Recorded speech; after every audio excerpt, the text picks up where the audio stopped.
Halo Mitra KI Indonesia, video kali ini akan menjawab pertanyaan yang telah terkumpul pada online class ke-9 dengan judul Tulang Sehat dan Kuat Sampai Tua. Pertanyaan pertama, bagaimana cara konsumsi Vitayang Merin Kalsium untuk ibu hamil? Jawabannya, ibu hamil dapat mengonsumsi Vitayang Merin Kalsium 2 kali 1 kapsul langsung setelah makan. Diusahakan tidak dikonsumsi bersamaan dengan obat. Pertanyaan kedua, apa konsumsi kopi Habatus Saida juga menyebabkan osteoporosis? Jawaban, kopi memang dapat menghambat penyerapan kalsium. Pada dasarnya, minum kopi diperbolehkan maksimal sekitar 3 cangkir per hari. Jika memang menyukai kopi, sebaiknya mengonsumsi makanan yang mengandung kalsium tinggi. Dapat ditambah dengan suplementasi. Pertanyaan ketiga, Vitayang Merin Kalsium bisa dikonsumsi mulai dari usia berapa? Maksimal dosisnya berapa untuk anak-anak dan dewasa? Jawabannya, dapat dikonsumsi mulai usia puber pembentukan tulang, yaitu 9 tahun, antara 1-2 kapsul per hari. Dewasa, jika susah meminum susu, susah makan yang mengandung tinggi kalsium, contohnya susu, daging rendah lemak, telur, ikan, sayuran hijau, dan sebagainya, dapat mengonsumsi sampai 4 kapsul per hari. Pertanyaan keempat, apakah boleh konsumsi Vitayang Merin Kalsium bersamaan dengan Vitayang Piruesi, Vitayang Bekatul Beras Merah, dan Vitayang Biolog? Jawabannya, boleh bersamaan dengan Vitayang Piruesi. Dapat diberi jarak 1 jam dengan Vitayang Bekatul Beras Merah, Vitayang Kapsul Slimming, juga Vitayang Stopirai.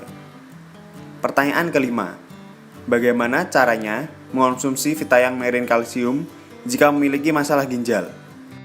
Jawabannya, jika memiliki gagal ginjal, untuk mengonsumsi suplemen, sebaiknya konsultasi terlebih dahulu ke dokter, walau konsumsi kalsium di bawah 800 mg berdasarkan riset masih diperbolehkan.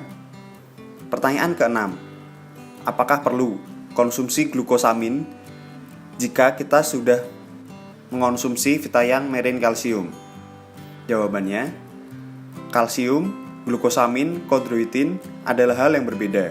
Kalsium, yaitu Vitayang Merin Kalsium, untuk menambah kepadatan tulang sehingga lebih kuat dan mencegah dari osteoporosis. Sedangkan glukosamin kondroitin adalah zat untuk mengisi cairan di antara persendian, yaitu cairan sinovial, agar rawan sendi tidak mengalami pengapuran atau osteoartritis, sehingga fungsinya berbeda. Pertanyaan ketujuh, bolehkah mengonsumsi Vitayang Merin Kalsium pasca operasi sesar? Karena biasanya setelah suntik epidural, tulang belakang merasa ngilu. Jawaban, Merin Kalsium dapat dikonsumsi dengan dosis 1 kapsul per hari. Pertanyaan nomor 8, bagaimana dengan manula usia 70 tahun yang sudah pernah jatuh dan operasi pada tulang bahu? Ada rasa nyeri serta lengannya jika diangkat sakit. Jawaban, asupan kalsium pada lansia didapat dari makanan dan suplementasi. Vitayang Merin Kalsium dapat dikonsumsi 2 kali 1 kapsul per hari setelah makan. Jangan lupa mengonsumsi obat dokter, tetapi diberi jarak dengan konsumsi Vitayang Merin Kalsium. Pertanyaan ke-9, penderita autoimun bisakah mengonsumsi Vitayang Merin Kalsium? Jawabannya, pada kasus gangguan imun tertentu, misalnya IBS atau Irritable Bowel Syndrome dan Crohn's Disease, mengalami gangguan penyerapan kalsium. Selain dari makanan yang sudah ditentukan oleh ahli gizi, Vitayang Merin Kalsium dapat dikonsumsi 2 kali 1 kapsul per hari, langsung setelah makan. Dan jangan lupa berikan jarak waktu 1 jam setelah atau sebelum obat dokter. Pertanyaan ke-10, kondisi mana yang lebih membutuhkan Vitayang Merin Kalsium jika seseorang mengalami rematik, pengapuran, osteoporosis, dan penebalan tulang? Jawabannya adalah osteoporosis, terkecuali osteoartritis, tulang kerasnya sudah terkikis atau tergesek. Pertanyaan ke-11, jika mengalami nyeri sendi setelah kecelakaan, sebaiknya meminum Vitayang Merin Kalsium atau Vitayang susu skim bubuk? Jawabannya, bisa saja mengonsumsi keduanya. Vitayang susu skim bubuk ditambahkan untuk menambah kekuatan tulang dari sisi imunitas. Pertanyaan ke-12. Bagaimana pemberian Vitayang Merin Kalsium pada pasien riwayat hipertiroid? Jawaban, Vitayang Merin Kalsium dapat dikonsumsi 2 kali 1 kapsul per hari, tetapi diberi jarak dengan obat dokter. Selain hipertiroid, juga dapat dikonsumsi orang dengan masalah paratiroid. Pertanyaan ke-13. Apa efek samping kalau kalsium berlebihan di dalam tubuh? Jawabannya adalah hiperkalsemia. Namun hal ini sangat jarang terjadi. Misalnya, terjadi pada orang dengan gangguan paratiroid, faktor keturunan, penderita kanker, orang yang asupan kalsium dan vitamin D-nya megadosis. Sebenarnya, sisa kalsium berlebih akan dikeluarkan lewat urin dan feses. Pertanyaan ke-14. Mana lebih baik, Vitayang susu skim bubuk atau Vitayang Merin Kalsium untuk kepadatan tulang? Jawabannya, Vitayang susu skim bubuk berasal dari susu sapi, berbeda jenis kalsiumnya dengan Vitayang Merin Kalsium yang hydroxyapatite. Penyerapan jenis hydroxyapatite berkisar antara 70-80%. Pertanyaan ke-15. Apa konsumsi Vitayang Merin Kalsium bisa menambah tinggi badan? Jawaban, Vitayang Merin Kalsium dapat menambah tinggi tulang dalam usia puber atau pertumbuhan antara usia 9-18 tahun. Tidak hanya itu, tetapi bisa juga menguatkan tulang serta gigi dan melindungi otot dari kram karena dapat merilekskan otot serta membantu mencegah penyakit jantung dan pembuluh darah serta darah tinggi. Pertanyaan ke-16. Penyerapannya lebih bagus mana dengan kalsium nabati, misal dari susu berbasis kedelai?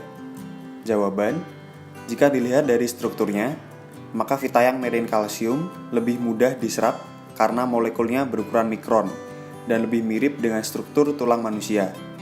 Namun, tidak ada salahnya mengonsumsi makanan berbasis kedelai karena dapat mengurangi kejadian kanker usus besar. Pertanyaan ke-17. Apakah keluhan sakit kaki akibat osteoartritis bisa diatasi dengan Vitayang Merin Kalsium? Jawaban, osteoartritis membutuhkan glukosamin dan kondroitin sebagai pelumas antar sendi. Pertanyaan ke-18. Jika sudah mengonsumsi Vitayang Merin Kalsium, apakah sudah tidak perlu lagi mengonsumsi Vitayang susu skim bubuk? Jawabannya, tergantung kebutuhan. Misalkan, untuk yang mudah sakit atau imun tidak stabil, lebih baik konsumsi keduanya. Tetapi, jika imun stabil, dengan mengonsumsi Vitayang Merin Kalsium saja sudah cukup. Pertanyaan ke-19. Vitamin dan obat apa saja yang tidak boleh dikonsumsi bersamaan dengan Vitayang Merin Kalsium?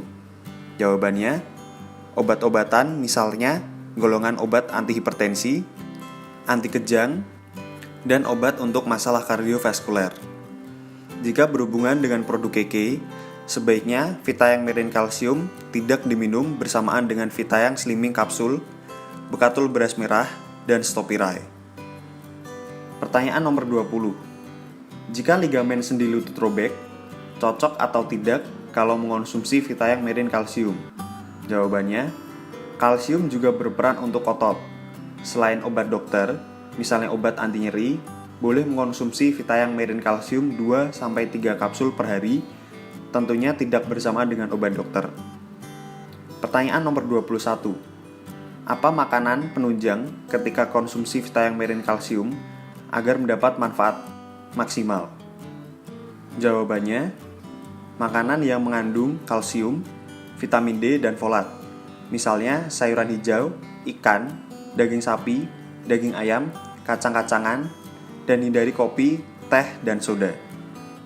Pertanyaan nomor 22. Apakah konsumsi Vitayang Merin Kalsium dapat mengobati penyakit trigger finger? Jawabannya adalah trigger finger dapat diobati dengan obat pengurang nyeri. Pertanyaan nomor 23. Mana yang lebih baik untuk anak? Vitayang Omega 3 atau Vitayang Merin Kalsium? Jawabannya, Vitayang Merin Kalsium untuk tulang, sedangkan Vitayang Omega 3 untuk kesehatan syaraf. Keduanya dapat diminum untuk tujuan yang berbeda. Pertanyaan nomor 24. Apakah kekurangan kalsium bisa menjadikan tubuh lemah dan sering pusing? Apa saja gejala dari kekurangan kalsium?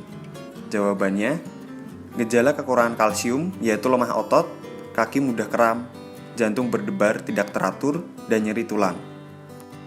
Pertanyaan nomor 25. Glukosamin dan kondroitin bisa didapatkan dari produk keke apa saja? Jawabannya, belum ada produk keke yang mengandung glukosamin dan kondroitin, selain CG Gold, dan sudah tidak diperjualbelikan lagi. Pertanyaan nomor 26. Apakah Vitayang Mirin Kalsium aman untuk penderita jantung?